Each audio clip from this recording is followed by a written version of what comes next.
Nature tells me that it's arrogance that sets storytellers apart from pretenders who waste their time writing hackneyed quotes in flowery diary and on Instagram posts.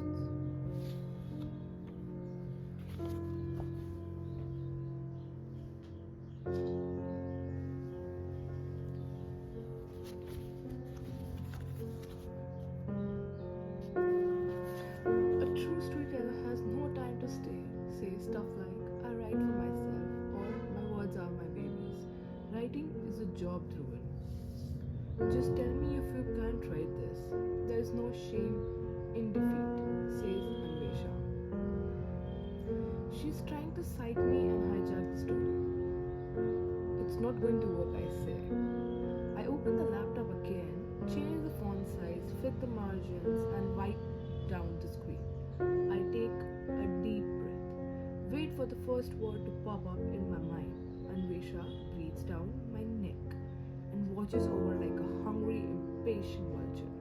She's ready to swoop in, tear up the carcass of my writing, and take over, telling stories in her domain. But this one is mine to write. I can't write like this, I protest. You're giving me performance anxiety. I can feel her roll her eyes. She's losing patience. Let me write it, she says. We tossed a coin. I won. This is my story to tell now. So back off. Let's make it best of 3. What standard are we in? At least let me help them. Tell me what comes to your mind when you think of our story. An epic tale of misery, suffering, love, and death, with a light sprinkling of mind-bending sex. And does the story strain against your insides like an untamed beast? Will your mind not be at rest till you have narrated it? Maybe if you put it like that, will you stop pressurizing me? Maybe or yes. Yes, a strong yes. I do feel that.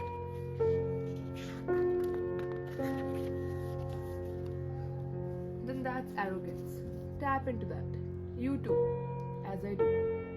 Believe our story is better than that of all the other couples who promised each other forever.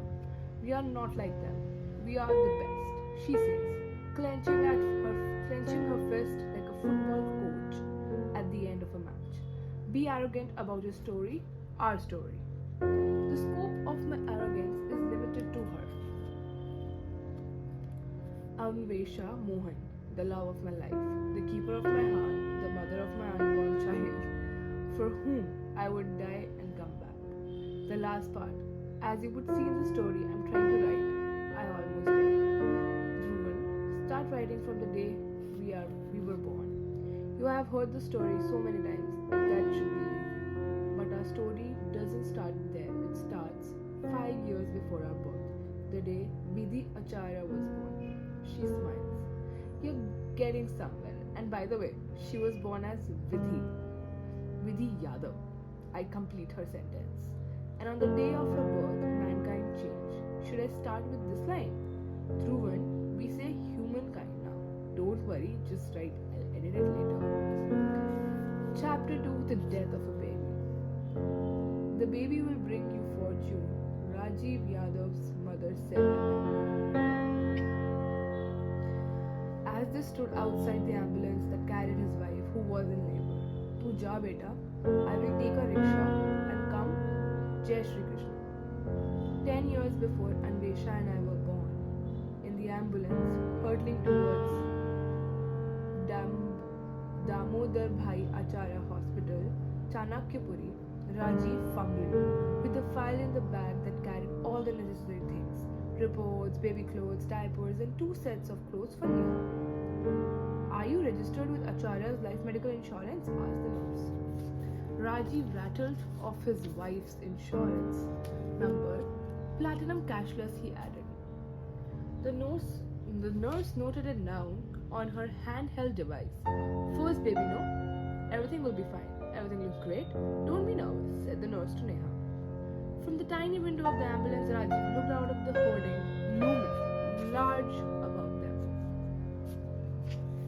In the past few months, hundreds of billboards had cropped up throughout the country, mourning the untimely demise of the richest, most powerful man in Asia, Damodar Bhai Acharya. He was 89. The cycle of life. Our Malik died, and a new baby is going to be born today, said the nurse. It had been 4 months since Damodar Bhai's death. Put the people suffered a deep bereavement. It's been 4 months since Damodar Bhai's death. Put the people suffered a deep bereavement. Pride. Bereavement. Neha clutched Rajiv's hand. The nurse continued with a sense of pride. Damodar Bhai's body was donated to our hospital. We are the best in the city. You will see.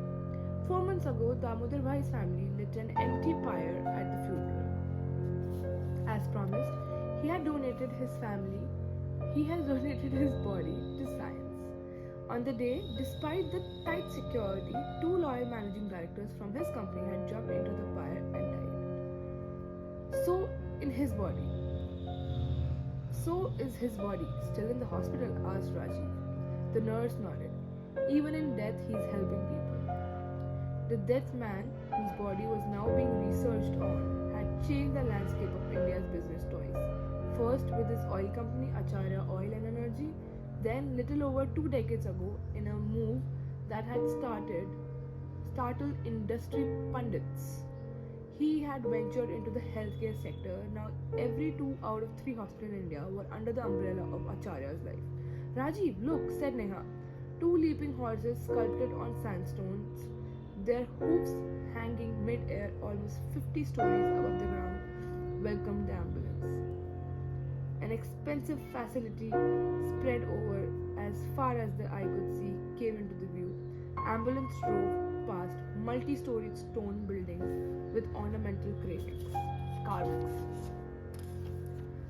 Depicting scenes from Indian mythology and history, arches and gateway made a leaping horse and war elephant and towering sculptures of deities, freedom fighters, politicians and thinkers. It was part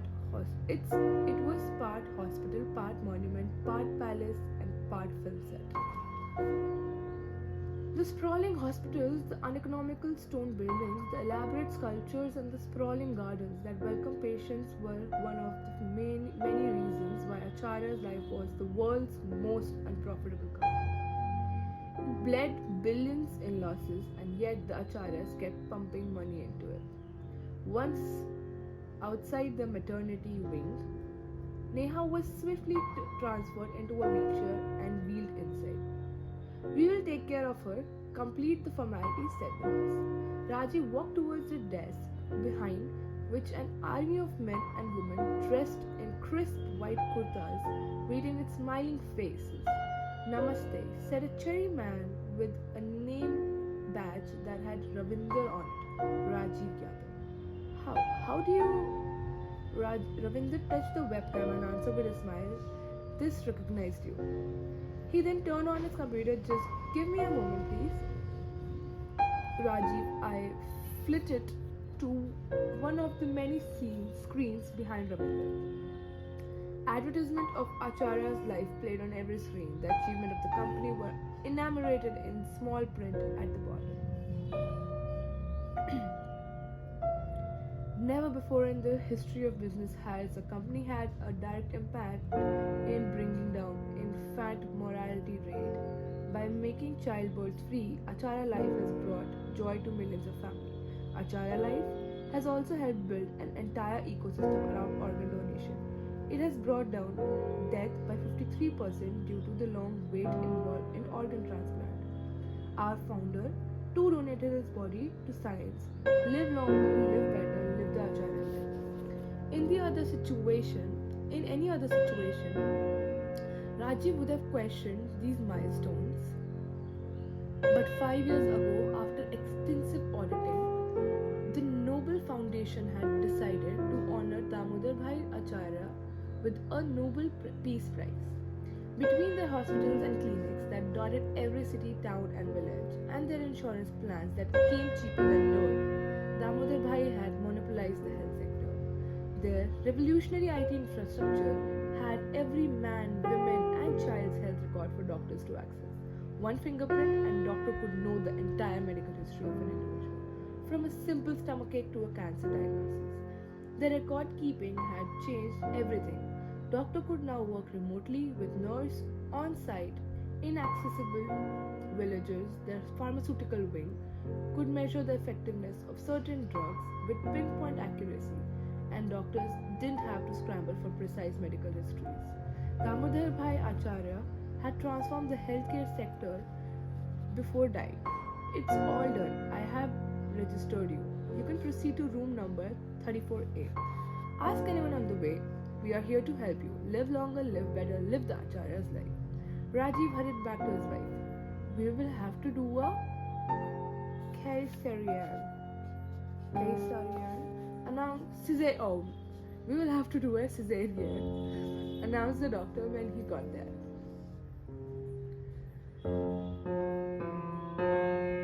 A nervous Neha was shifted to the operation theatre when it was time. Rajiv too was led there. Welcome, the doctor said, looking up for a moment. Her hands still elbow deep inside. Neha, we are just about to be done. We can see the baby. Yes. Just a little more, and here she. The doctor's voice trailed away. The doctor raised the baby from behind the curtain. Rajiv squinted to look at this newborn daughter properly. He narrowed his eyes to block out the light. He could sense the doctor's concern. What happened, doctor? Asked Rajiv. Covered in blood and slime, his daughter's eyes were closed.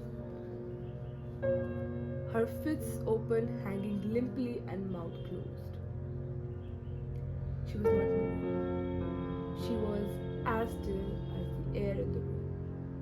The doctor's mouths were covered with masks, but Rajiv could see the horror in their eyes. A wave of anger and grief rose inside him.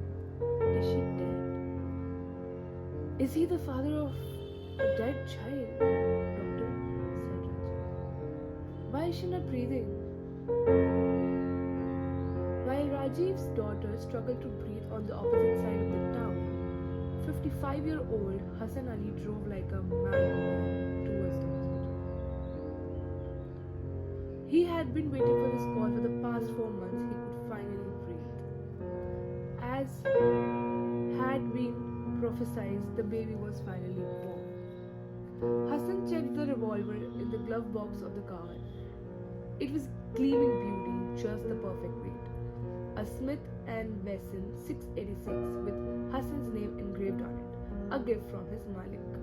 Hassan Bhai, you don't need a gun, Damodar Bhai had said to him. Then why give this to me? Because you're getting old, Hassan Bhai. I can't take risk with you. Save your fists. They have seen enough blood. I need them for something else now. Hassan had always prided himself as being a part of the inner circle. The family, beyond the family of the great Damodar Bhai Acharya, for men and women like Hassan Ali, whom Damodar Bhai had pulled out of poverty, blessed with education and job, and given dignity of life and work. He was never the cunning industrialist who ran his company with an iron fist. For them, their Malik was always the ever-smiling Badi Bhaiya from their village. Short, portly, fair, with a big, red, pock-marked face. Damodar Bhai looked more the jovial neighborhood halwai who puts an extra jalebi for customers' kids, than an industrialist. magnates, he would always smile from ear to ear in his pictures that appeared on the cover of business magazines. When asked by a journalist once, he had answered jokingly, "Why should people not smile in the pictures? Especially us businessmen, we have everything, nay?" And anyway, if I had crossed my hands in front of me, my stomach looks too big. The uncharitable business magazines would call him the smiling shark. For his family, their Bade Bhaiya deserved to live forever. Unfortunately, it was not to be. The night Damodar Bhai was brutally murdered, stabbed 53 times through the chest and the face. Hassan slurped Nihari at the Kareem's near his house, watched a movie with his daughter Fatima Ali, and went to sleep as if nothing happened. Your chachu will be back. He said to his daughter, "Malik wapas aayenge." He had refused to go to the funeral, which was attended by 500,000 people. Every minister of the north, the richest of men, superstars, gangsters, and even some heads of states of other countries had attended the funeral. The guards at the hospital waved his car through. Hassan Ali parked his car, holstered his revolver, and marched inside the hospital. Everyone turned to look at him. Hassan wasn't a man of stealth. He was 6 feet 6 inches tall and built like a bull. His gigantic arms and puffed out chest couldn't be easily missed. When he spoke, his voice thrummed in the ear of others. He strode straight to Dr. Smith Mishra's office. Dr. Mishra looked a nervous wreck. "Tell me," said Hassan urgently. "It's a girl, Hassan Bhai. She's healthy, of good weight, has a steady heartbeat and thick hands," said Dr. Amit Mishra. Hassan knew that for a doctor, a man of science, today was a revelation. The doctor continued in his small, nervous voice, "Bhai Sahab, I checked her myself. The surgeon reported that she wasn't breathing when she was born. Her hands had no faint lines. Clean. I have never seen that. Her hands, they were outstretched. That never happens. Where are the parents? What do they know? They have been told that the girl has breathing problems, so she is in the neonatal ICU," said Dr. "Is the replacement baby ready? We have kept a baby body for the birth to She will be warm in another 10 minutes. The parents won't know we switched the girl's body." "Where do they work?" "TCS, both of them," he answered. "We will take care of them," said Hassan Ali and kept his large hand on the doctor's shoulder. "How many of the hospital staff know?" 10, including the doctors. "We are debriefing them. They will be transferred to the new department and retrained," answered Dr. Amit.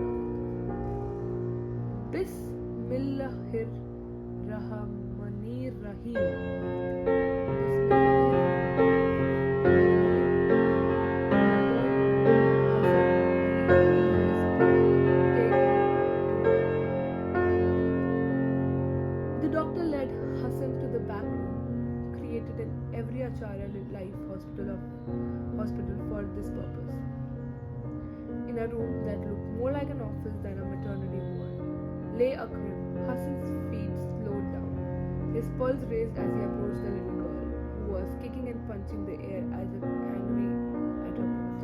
"Malik," ordered Hassan in a small voice and bent over the girl. Hassan had seen Dhirubhai's 2 sons and 5 grandchildren as newborn. They had steady noses, the unmistakable characteristics of the Acharya's family. The girl didn't have that. He held the baby's feet and touched them to his eyes. His eyes flitted to the girl's hand. There were no lines on her face. The girl had spent 9 months in the womb without clenching her hand. This girl, without her fate lines, was going to write the fate of humanity. When he picked her up, it felt like the entire weight of the world was in his hands. "I told Fatima you would be back, Malik." Hassan turned to the doctor. "What did her parents name?" "Vidhi," answered the doctor. He wrapped up the little girl in Damodar Bhai's old shawl and took her to the car. From the glove box, Hassan took out what had him awake for the last few months, the knife that had the crusted blood of Damodar Bhai Acharya the revolver with Hassan's name engraved on it. The Damodar Bhai murdered weapon. He took out his phone, clicked pictures of the girl, outstretched hands, and sent them to two numbers. The first belonged to Sanyukta Swaraj, a rising young leader of the ruling party who would, in few years, be at reins of Indian politics. She had been handpicked by Hassan's Malik to be the country's future leader. Our work starts, said his text. He sent the same picture and text to another number. It was Firdaus Shirazi's young godman, who ran a small cult of fiercely loyal followers. A roar of Hassan's 1964 Mercedes drowned out Neha's scream, who had been brought the cold-lived body of a newborn girl. The hospital's dean, Dr. Amit Mishra, told them they tried everything but couldn't resuscitate that stillborn child. The Yadavs buried a girl who wasn't there and went back to an empty grave. A couple of months later, they both got job offers from a charter system and moved to Geneva with a considerable salary hike and a little cottage to call their own. It would be another 25 years before they would know what happened to their little girl. Here we are done with 9 pages. So